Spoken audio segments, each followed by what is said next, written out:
Chocolate candies are something many people enjoy every day. They are found in stores, at home, and often given as small treats or gifts. From the outside, they look simple, smooth, glossy, and perfectly shaped. When you unwrap a chocolate candy, the surface appears solid and uniform. The outer layer may be dark, milk, or white chocolate, sometimes with a soft filling inside. The texture feels dense and slightly firm, yet it melts quickly when it touches warmth. Chocolate is made from cocoa, sugar, and fats that are carefully mixed and processed to create its smooth consistency. During production, these ingredients are refined and combined until the chocolate becomes even and glossy, without any visible structure. At normal scale, none of the internal details are visible. We see only a clean surface and a uniform color. The candy looks like a single solid piece with no complexity inside. But like many foods, chocolate is built from microscopic structures that cannot be seen with the naked eye. Inside it are tiny particles of cocoa, sugar crystals, and fat distributed throughout the mass. To observe these details more closely, a small piece of chocolate candy is carefully placed onto a microscope slide. The sample softens slightly under pressure, forming a thin layer. What looks smooth and perfect to the eye may appear very different when magnified.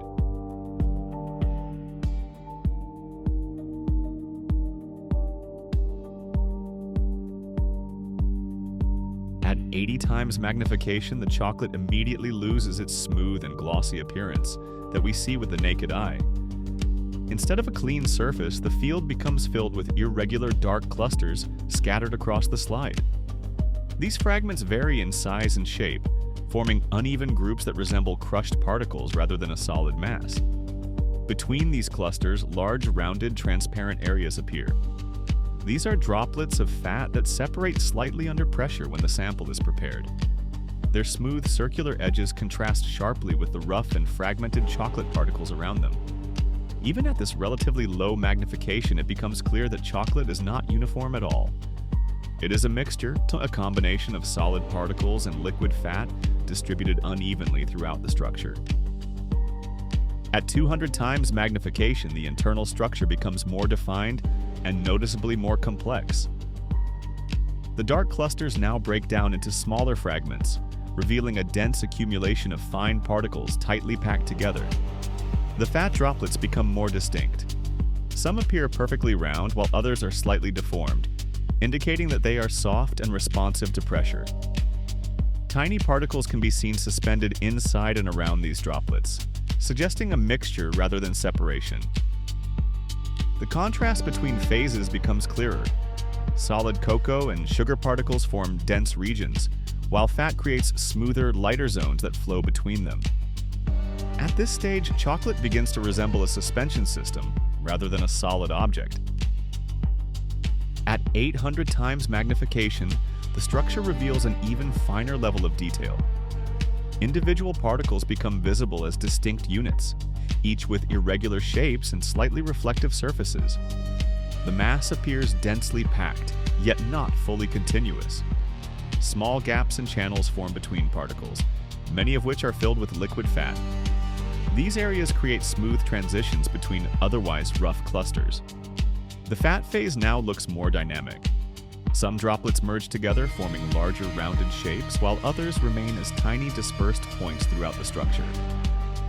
At this scale, chocolate looks less like food and more like a complex material, a network where solid particles are held together and lubricated by fat. At 2,000 times magnification, the structure becomes highly detailed and almost abstract. The field is dominated by tightly packed microscopic particles, surrounded by a continuous layer of fat. The solid fragments now appear extremely fine, forming dense textured regions with subtle variations in brightness. Some areas look almost granular, while others appear smoother due to higher fat concentration. The fat phase becomes more continuous and fluid-like. It fills the spaces between particles, creating a cohesive structure that holds everything together. Without it, the chocolate would simply crumble into dry powder. Nothing here resembles the smooth surface we see in everyday life. What felt solid and uniform is actually a carefully balanced system of particles and fat working together. Chocolate is not just a sweet treat, it is a structured material built on a microscopic level. If this changed the way you see chocolate, write in the comments what you want to explore next under the microscope, and don't forget to subscribe to see more hidden details of everyday things.